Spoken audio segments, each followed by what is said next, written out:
Ever since I ended up in a wheelchair due to an accident 3 years ago, my husband and mother-in-law have become much colder towards me. One night, my husband said something I couldn't believe. "Sorry, but could you please leave this house for a moment?" "What? What do you mean?" I asked, shocked. "I mean exactly what I said. My mother and I talked it over and decided," he replied. "Are you saying you want a divorce?" I asked, trying to understand. "Yes, that's it. I've been thinking about it for a long time now. You can't earn any money, so I don't need you," he said harshly, as if he was squeezing blood from a stone. "I understand. Thanks for everything, and thanks for leaving me with nothing," I said, getting up. I left, knowing it would take them some time to realize the meaning of my words. My name is Linda Gray. After graduating from university, I have been working at my current company for 7 years. "Well then, I'll be heading out. Thanks for your hard work." "Thanks for your hard work too," a colleague replied as I closed my laptop and got up from my seat. I looked at the clock by the window and saw it was already 4 hours past my regular working time. An afternoon meeting had run late, and I had been preparing for a conference and responding to emails, which took longer than I expected. I left the office, got in the elevator, and went down to the first floor. As I walked through the automatic glass doors at the entrance, I saw that the sun had already set.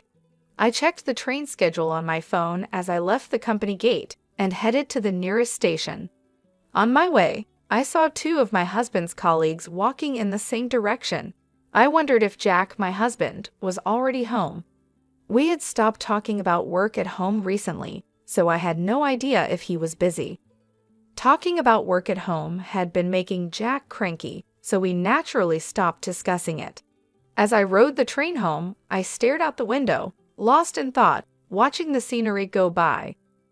When I was dating Jack, we used to finish work at the same time so we could go home together. But for the past year or two, our schedules have been completely different. On the train, I noticed a young couple near the door, maybe college students, having a fun conversation about a movie they saw recently. Their happy scene reminded me of my own past, and I had to close my eyes tightly to stop the emotions from overwhelming me. "I'm home," I called out as I opened the front door, took off my shoes, and saw the neatly lined up shoes in the entrance. It seemed everyone else was already home. I heard the living room door open behind me and the sound of slippers coming closer. "Welcome home, Linda. You were late today," my mother-in-law, Jessica, said warmly. "I'm home, mother-in-law. I'll start preparing dinner right away," I replied. "Oh no, you don't have to rush. You're tired from working overtime, aren't you?" she said kindly. "Not really," I said cheerfully. "The afternoon meeting ran late, but things should settle down soon." I walked with Jessica to the living room. After getting married, it was just Jack and me. But last year, when his father got sick and was hospitalized, we moved into his parents' home and have been living as a family of 4 ever since. "Welcome back, Linda. You've had a tough day, haven't you?" My father-in-law, who was reading the newspaper on the living room sofa, greeted me warmly. "I'm back," I replied with a smile. Last year, he had a sudden brain hemorrhage and needed emergency surgery. While his condition was serious for a while, he is fully recovered after his rehabilitation. He is calm and friendly, and I liked talking to him since the first day we met. He used to be the head of the finance department before he retired, and he often gives me useful advice on managing the household budget. When I visited, we finished preparing dinner and gathered around the table as a family. Jessica mentioned that Kelly, who came over for lunch the other day, had a daughter named Jolie who had grown a lot. "Kids grow up faster when they're not yours," I responded. "Kelly is as beautiful as ever, and having a child really makes her look even more graceful," Jessica continued. "I guess so," I replied. "Kelly is Jessica's niece and Jack's cousin. Jessica often seems disappointed that Jack and I don't have children. She's not very happy that I continue to work after our marriage and often hints that she would like us to have a child whenever we meet." Honestly, I've always found it hard to deal with Jessica, especially since we started living together. She tends to bring up the topic of having children, especially on days when I come home late from work. You could have had a child if you had started earlier, Linda. But I suppose it can't be helped because you're busy with work, she said. I nodded along, feeling uncomfortable. I glanced at Jack, who was quietly eating his meal without looking at me. Jack and I were colleagues at the same company and got married in our 3rd year of dating. We were told that it would be best if I became a housewife if we had a child, but we have both continued working since our marriage and haven't had any children. Both of us have wanted a child and tried everything from herbal medicine to medical tests, but nothing has worked. Despite a sense of loneliness, we decided to keep living as a couple and focus on our work. However, I started to feel a distance growing between Jack and me. We got married out of love and promised to make each other happy, but our relationship has gradually become cold. I think it started when Jack began having trouble at work. He didn't tell me anything, but I heard from a senior colleague in his department that Jack was struggling because he couldn't keep up with his peers. Jack is a gentle person who doesn't handle pressure well and tends to push himself too hard. I knew without him saying anything that he was feeling anxious and frustrated about the situation. But whenever I tried to offer him support, he would refuse to talk about his worries, insisting that he was fine and that I shouldn't worry. So he continued to keep his feelings to himself. I couldn't push him to open up, and I felt helpless that I couldn't be there for him. Even so, on our days off, we would make an effort to travel together or spend a relaxing day at home, enjoying our time together as a couple. When I felt drained from our unsuccessful attempts to have a baby, Jack was always there, quietly supporting me. That's why, even if I couldn't solve Jack's problems directly, I wanted to be by his side, providing comfort and peace. The turning point came when I got a promotion at work.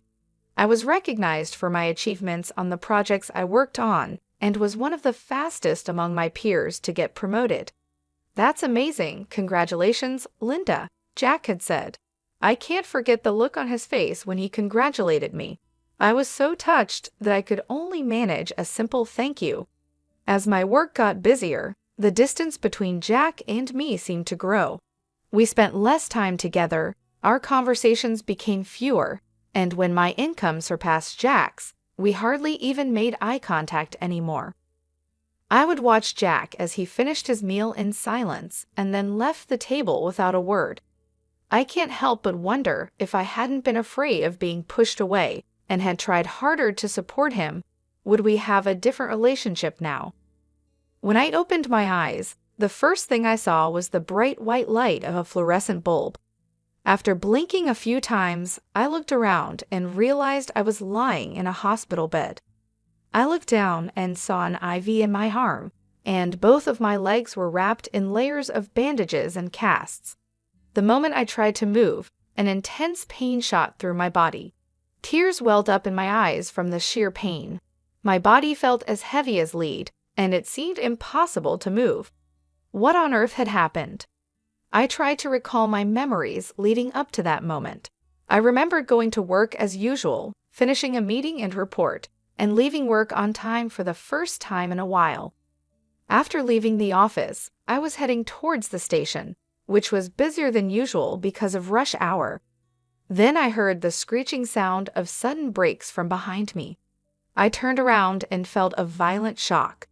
I realized I'd been hit by a car. Fear and pain spread through my body. I worried about the condition of my body now. I heard footsteps approaching, and suddenly the curtain around my bed was opened. "Oh, Mrs. Gray, you're awake, but you shouldn't try to get up yet," said a young female nurse in a rushed tone. "I understand you're confused, but your doctor will explain everything shortly. Please stay calm for now." Okay, I replied, and the nurse left in a hurry. A few minutes later, the doctor arrived and explained what happened. Apparently, a truck driven by a sleepy driver crashed onto the sidewalk, and I was hit from behind. I had been rushed to the hospital immediately after the accident, and it had been about half a day since the surgery. "Excuse me, but have you contacted my family?" I asked. "Yes, we have informed your husband and his parents about the accident and that the surgery went well. However, they seem to be out somewhere and can't come right away," the doctor said. "I see, thank you," I replied. Jack was away on a business trip, and his parents had been on an overseas vacation since last week. From the doctor's tone, I could imagine their reaction to the news. Even though they were out, it didn't sound like they responded as you would expect when being told a loved one has been in an accident. I laughed bitterly, thinking about Jack's reaction. It didn't seem like he would be worried about me. The doctor continued to explain that while there were no life-threatening injuries, the damage to both of my legs was severe. They said the chances of walking again were not good. As I listened, it felt surreal, like they were talking about someone else, not my own body. Jack visited the hospital 4 days after the accident. It was surprising to see his pained expression when he saw me, covered in injuries, lying in the hospital bed. "Sorry," he said, looking genuinely distressed. "I'm late." "It's fine, don't worry about it," I replied. "I'm sorry for interrupting your business trip." It had been a while since we last talked, and the atmosphere was awkward. Our conversation stalled, and we both avoided eye contact. Jack then excused himself to talk to the doctor, leaving the room. I couldn't bring myself to call out to him and just watched him leave. It's been 2.5 years since the accident. My legs are still disabled from the accident, and I've been confined to a wheelchair. Since the accident happened while I was leaving work, I managed to stay with the company for a while, but it became too hard to continue, so I resigned about 5 months ago. Since then, I've been spending my time at home, but a few things have been bothering me. One thing is Jessica's attitude towards me. It's gotten much harsher than before.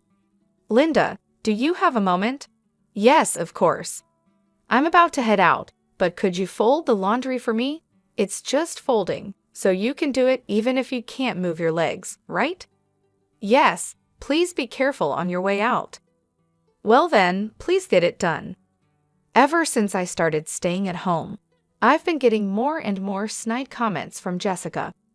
She seems unhappy that her daughter-in-law is at home all day and not working. Now, every time we meet, her requests come with a side of sarcasm. I sighed as I folded the laundry. The other thing that's been on my mind is Jack's job. According to a former colleague, Jack seems to be struggling at work more than ever. He's being outperformed by younger colleagues and subordinates who joined after him.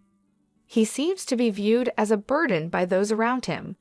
He used to keep to himself after coming home from work, but lately he's been taking out his frustrations on me more often. "Must be nice, Linda. You don't have to worry about work relationships anymore, and you get to eat without having to work. I heard from Mom that you've been lazing around all day doing nothing. I wish I could have that lifestyle just once." I no longer saw any trace of the kind Jack I once knew. His sarcastic remarks left me feeling sad for the man he had become.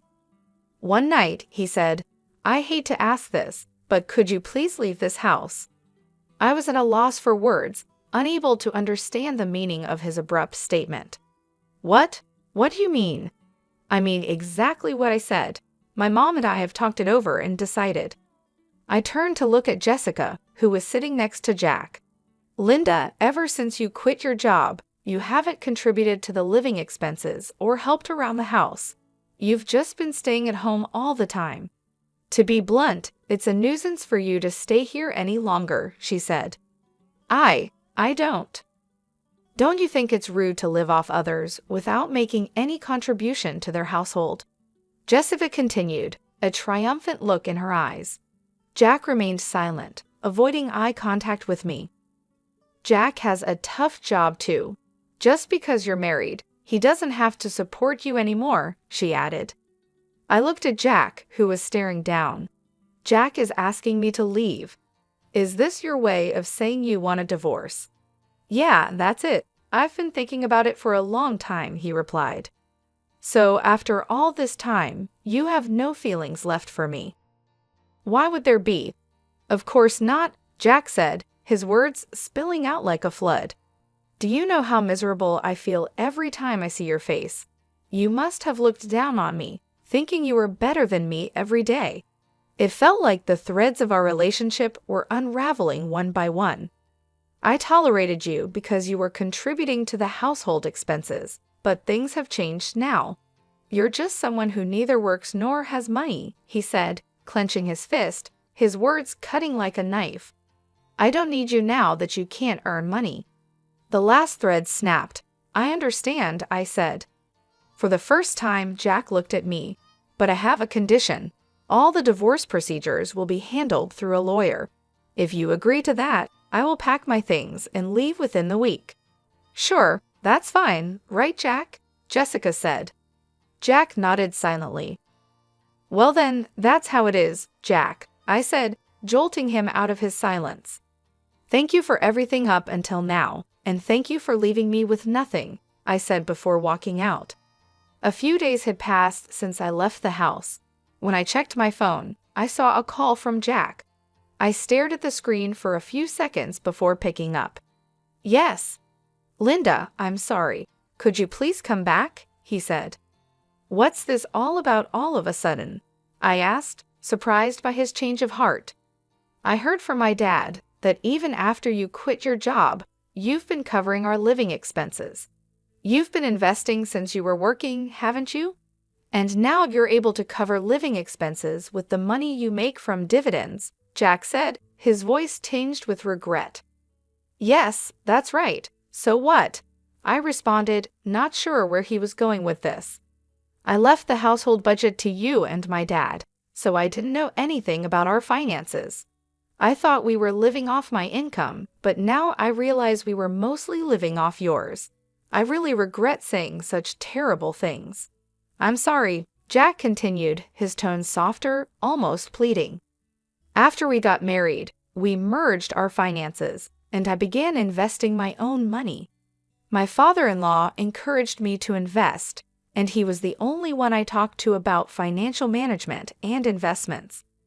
Jack never showed any interest in our finances, leaving it all to his dad and me.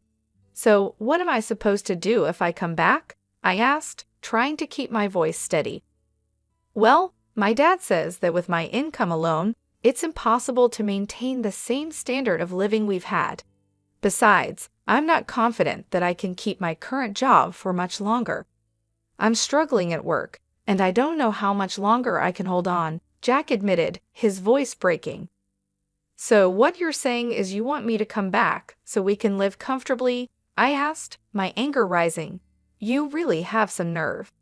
There was a long pause on the other end of the line, and I could hear Jack breathing heavily, trying to find the right words. The reason I never said anything before is because, even though my feelings have changed, I believed that deep down you still cared about me. But you're not the Jack I once loved anymore, I said, my voice trembling with emotion. That's not true, Jack said quickly, his voice full of desperation. I still care about you. I've just been going through a lot, and I've made mistakes. I know I've hurt you, but I want to make things right. Please come back. I sighed, feeling the weight of the years and the pain we had both endured. Jack, it's not that simple. You've hurt me deeply, and it's not just about the money. It's about how you've treated me, how you've taken me for granted. You've become someone I don't recognize anymore. I know, and I'm truly sorry. I've been a fool, and I've let my pride get in the way. I miss you, and I miss us. I want to make things right, but I need you to help me. Please, Linda, come back, Jack pleaded. I need time to think, I said, feeling the tears well up in my eyes. You can't just expect me to come back and pretend everything is okay. We need to talk about this, really talk, and figure out if we can find a way forward together. Okay, I understand, Jack said, his voice barely above a whisper. Take all the time you need. Just know that I'm willing to do whatever it takes to make things right. As I hung up the phone, I felt a mix of emotions. Part of me wanted to believe Jack, to believe that he could change and that we could find a way to rebuild our life together. But another part of me was deeply hurt and uncertain if I could ever trust him again. I knew that whatever decision I made, it wouldn't be easy, and it would take a lot of time and effort to heal the wounds that had been inflicted over the years. "I still love you, Linda," Jack said, his voice full of desperation. "There's no need for you to say anything more," I replied firmly. "All my feelings for you have vanished. The last time we talked, I made it clear that whatever happens to you and your family from now on, I just don't care. Thank you for leaving me with no trust, no memories, nothing at all," I continued, my voice cold and unyielding. "Wait, Linda, please forgive me," Jack pleaded, his voice breaking. "I'll handle all the divorce arrangements through my lawyer. Don't ever contact me again," I said, my tone final. I hung up the phone and immediately blocked his number, cutting off any further communication. After that, the divorce process moved quickly, and I made a clean break from Jack. The only person I still kept in touch with was my father-in-law. One day, my phone rang. It was my father-in-law. "So have you had any trouble living alone since you split up with Jack?" he asked kindly. "No, not particularly," I replied, feeling a bit relieved to talk to someone who genuinely cared about my well-being. "That's good to hear. I'm sorry for the trouble we caused you, Linda." When I heard what happened from Jack and my wife, I was so angry that I couldn't help but shout. "I shouldn't have ignored the terrible way my wife and son treated you for so long. I'm truly sorry that I didn't do more to help," he said, his voice filled with regret. "It's okay, sir. Please don't worry about it," I replied, trying to ease his guilt. "Actually, I caused some trouble too. After I left, things didn't go well at the house. Even without my income, Jack and Jessica kept living extravagantly without cutting back on their lifestyle. They ended up pawning their belongings and even went into debt. My father-in-law, frustrated with their irresponsible behavior, recently divorced his wife. I see this as a good chance to rethink my life," I continued. "I can live just fine with my current lifestyle, and I want to take on new challenges. I feel optimistic about the future, even though things have been tough."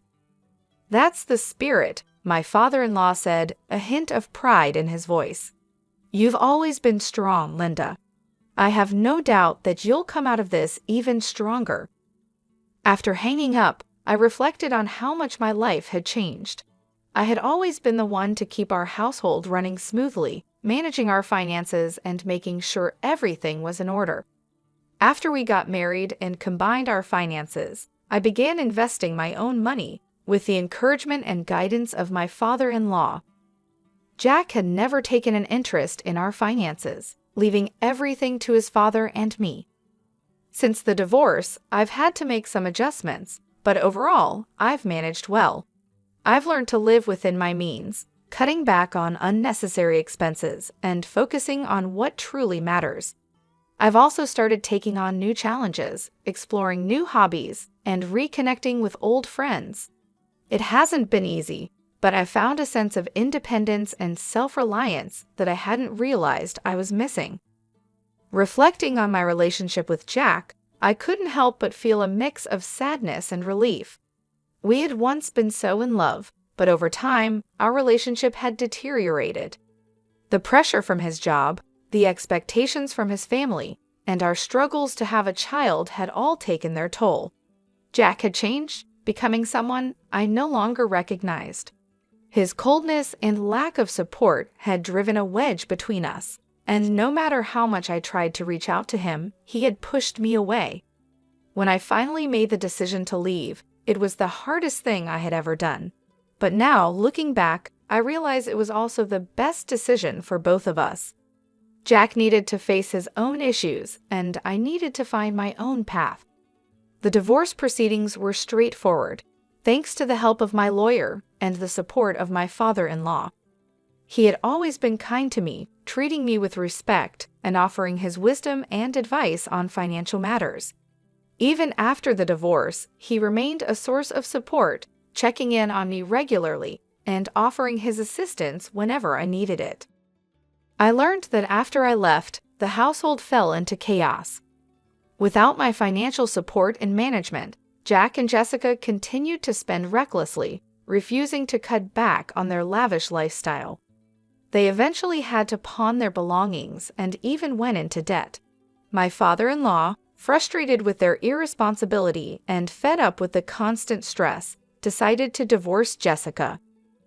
Now, I see this as a chance to reassess my life and set new goals. I've been focusing on my own happiness and well-being, taking things one day at a time. I've found new strength within myself and a renewed sense of purpose. I've also started to explore new opportunities, whether it's a new hobby or a potential career change.